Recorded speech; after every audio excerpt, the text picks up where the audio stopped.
তিনটে কাজ মোটামুটি এই 100 দিনে তিনটি কাজ রাজ্য সরকারের আমরা দেখতে পাচ্ছি, বিজেপি সরকারের। একটা হচ্ছে একেবারে পুলিশ দিয়ে যেটুকু বিরোধী আছে সেটা দমন পীড়ন, বিশেষভাবে মমতা বন্দ্যোপাধ্যায়ের সঙ্গে যারা আছেন তাদের বিরুদ্ধে থানায় থানায় কেস, অ্যারেস্ট, হয়রানি। টাইমটা দেখবেন সব 4 তারিখের পর থেকে, 4 তারিখের পর থেকে একটা সবাই রেগে আছেন, মুখ্যমন্ত্রী শুরু করে সব মন্ত্রীরা রেগে। দেখবেন চলবে না, চলে যাও, দেখে নেব, ফাইল খুলবো।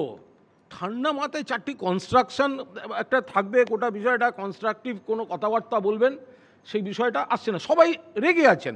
এত একটা ম্যান্ডেট পেয়েছেন, রেগে আছেন। এটা হচ্ছে প্রথম কাজ, রেগে আছে সরকার।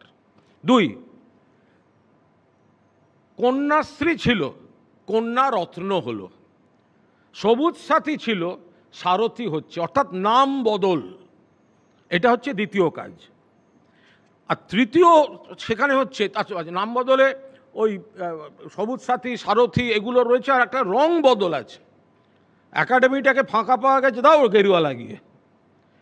যেখানে নীল সাদা আছে গেরুয়া করো। তাহলে নাম বদল, রং বদল, আর রেগে রেগে প্রতিহিংসা পরায়ণ পুলিশ ব্যবহার, এইটা হচ্ছে মোটের ওপর 100 দিন। এবার তার মধ্যে কিছু ভালো কাজের ঘোষণা আছে, যেটা সুমন বললেন যে আমরা নিশ্চয়ই অপেক্ষা করব, ভালো কাজ হলে তো ভালোই। আবার কিন্তু সমস্যা হচ্ছে যে এই 100 দিনের মধ্যে বিজেপির মাননীয় সভাপতি শ্রমিক ভট্টাচার্য থেকে শুরু করে জিতেন্দ্র তিওয়ারি পর্যন্ত বিজেপির শীর্ষ নেতাদের বলতে হচ্ছে এই তোলাবাজি চলতে পারে না। 15 বছর পার হয়ে গেছে 2 মাসে। ফলে এই যে খারাপ রোগগুলো, এটা তো বিজেপির নেতা নেত্রীরা চিৎকার করে বলছেন, কিন্তু কন্ট্রোল করতে পারছেন না। একের পর এক এলাকায় তোলাবাজি, গোষ্ঠীবন্ধ এলাকা। আমি আবার বলছি, সিপিএম জমানায় বহু খারাপ ছিল, আমরা এই নিয়ে বহু আলোচনা করেছি। আরে খারাপ ছিল বলেই তো তার জায়গায় কোথাও আস্তে আস্তে এসে তৃণমূল সরকার এসেছিল। তৃণমূলও অনেক ভালো কাজ করেছে, আবার তৃণমূলের মধ্যেও খারাপ ছিল বলে মানুষ বিরক্ত হয়েছেন। এ তো আর অস্বীকার কোনো জায়গায় নেই। আমাদের তো ভুলগুলো ভুলই, ভুলগুলো শুধরোতে হবে। বাট সেই ভুলগুলো যেগুলো সিপিএম থেকে আস্তে আস্তে তৃণমূলে এলো, তৃণমূল থেকে বিজেপিতে গেল, বিজেপি নেতারা চিৎকার করছেন, সুকান্ত মজুমদার বলছেন প্রকাশ চিক বড়াইকের মতো স্মাগলার, চোর ইত্যাদি পাশে বসে আছে আজকে বিজেপির সাংসদ। শুধু নিচের তলাকে বলে কি হবে, বড় আঁতাত আঁতাত আঁতাত হয়ে যাচ্ছে। ডাইরেক্ট নিতে অসুবিধা হচ্ছে, দোকান খুলে দিচ্ছে। দিল্লিতে একটা দোকান, রাজ্যে একটা দোকান। আবর্জনা বিজেপিতে নিতে হচ্ছে না, সরাসরি আবর্জনার জন্য একটা দোকান খোলা আছে। মূল উদ্দেশ্য কি? মমতা বন্দ্যোপাধ্যায়ের অনুগামী যে তৃণমূল, তাকে ভাঙো। সেটা তো ভাবার কারণ নেই। ধরা যাক স্বাস্থ্যসাথী, সবাই 5 লাখ টাকার একটা বিমার সুবিধা পেতেন। বলা হলো অন্নপূর্ণা, এই আয়ুষ্মান ভারত, আয়ুষ্মান ভারত করতে দিচ্ছে না, দিচ্ছে না, দিচ্ছে না। বাজেট ভাষণে দেখি লেখা আছে যে অন্নপূর্ণা, এই আয়ুষ্মান ভারত যারা পাবেন না তাদের জন্য মুখ্যমন্ত্রী ত্রাণ তহবিল থেকে দেওয়া হবে। মানে কি? বাজেট ভাষণে লেখা।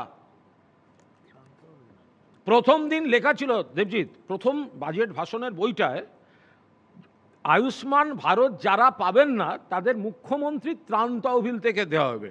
দুটো সমস্যা। তাহলে আয়ুষ্মান ভারত পাবে না এটা সবাই প্রথম থেকে জানতেন, ভোটে বলেননি। তাহলে মুখ্যমন্ত্রী ত্রাণ তহবিল এলো কি করে?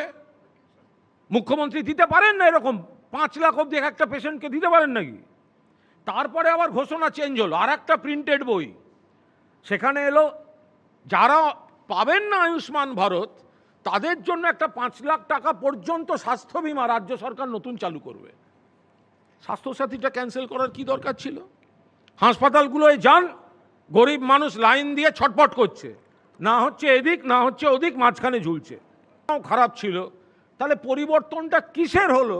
যে সিপিএমের সময় যেগুলি ইস্যু ছিল বিরোধীদের, তৃণমূলের সময় যেগুলি বিরোধীরা ইস্যু করেছিল, আজকে তোমাদের বিরুদ্ধে তৃণমূল, সিপিএম এবং সব বিরোধীরা এক ইস্যু 2 মাসের মধ্যে পাচ্ছে। স্নেহাশিস দা, সিংটি কৃষি সমবায় সমিতি, আপনি কোনো লোন নিয়েছিলেন? আপনি শোধ দিয়েছিলেন? একদম। আপনি কৃষক? সিংটি কৃষি সমবায় সমিতি দুর্নীতি হয়েছে, আকণ্ঠ দুর্নীতি হয়েছে। কৃষক সমবায় পদাধিকার ব্যবহার করে এই স্নেহাশিস চক্রবর্তীরা লোন নিয়েছে। না, জানতাম না তো, কি করে জানবো? তো এবার লোন নিয়েছেন, বিতর্ক দেখার সময় শোধ দিয়েছেন। এখন ভালো তৃণমূল, যাতে তদন্ত না হয়। মুখ্যমন্ত্রী দাঁড়িয়ে বলছেন কনস্ট্রাকশন, কসবা এলাকায় 80টা 90টা, পরের দিন ভালো তৃণমূল, তদন্ত নেই। মুখ্যমন্ত্রী দাঁড়িয়ে বলছেন তারাতলা, কার সই প্ল্যানে, তদন্ত নেই।